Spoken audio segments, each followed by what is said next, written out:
शिक्षण विभागाने पवित्र पोर्टलद्वारे शिक्षक भरती प्रक्रिया सुरू केली आहे। मात्र या प्रक्रियेतील तांत्रिक चुकांचा फटका मराठा समाजातील उमेदवारांना बसतो की काय अशी परिस्थिती निर्माण झाली आहे। तांत्रिक अडचणी आणि शासन तसेच प्रशासकीय स्तरावरील अनागोंदी कारभारामुळे मराठा समाजातील उमेदवारांना आरक्षणाच्या हक्कापासून वंचित राहावं लागलं। ही भरती प्रक्रिया उधळून लावू असा इशारा संभाजी ब्रिगेडचे जिल्हाध्यक्ष रुपेश पाटील यांनी एस न्यूजशी बोलताना दिलाय। राज्याच्या शिक्षण विभागाने पवित्र पोर्टलद्वारे शिक्षक भरती प्रक्रिया सुरू केली आहे। या भरतीसाठी शिक्षक अभियोग्यता आणि बुद्धिमत्ता चाचणी ही परीक्षा डिसेंबर 2017 मध्ये घेण्यात आली आहे।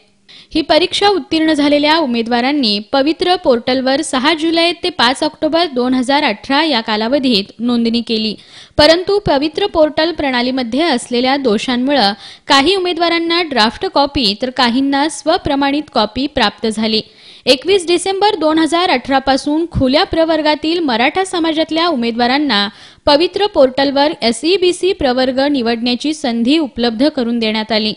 परंतु ज्या उमेदवारांना ड्राफ्ट कॉपी प्राप्त झाली आहे त्यांचं पवित्र पोर्टलवर लॉग इन होत नाही, त्यामुळे त्यांना SEBC प्रवर्ग निवडता येत नाही। अशा मराठा समाजातल्या उमेदवारांची संख्या 50% अधिक आहे। या संदर्भात शिक्षण विभागातले अधिकारी उडवाउडवीची उत्तरं देतात आणि पवित्र पोर्टलची तांत्रिक व्यवस्था पाहणाऱ्या NIC या संस्थेकडे बोट दाखवतात। मात्र NIC संस्थेकडूनही जबाबदारी झटकली जात असून आपला काही संबंध नसल्याचं सांगितलं जातंय। तांत्रिक अडचणी आणि प्रशासनामधील सावळा गोंधळ कारभाराचा फटका जर मराठा समाजातल्या उमेदवारांना बसला तर ही भरती प्रक्रिया उधळून लावू असा इशारा संभाजी ब्रिगेडनं एस न्यूजशी बोलताना दिलाय।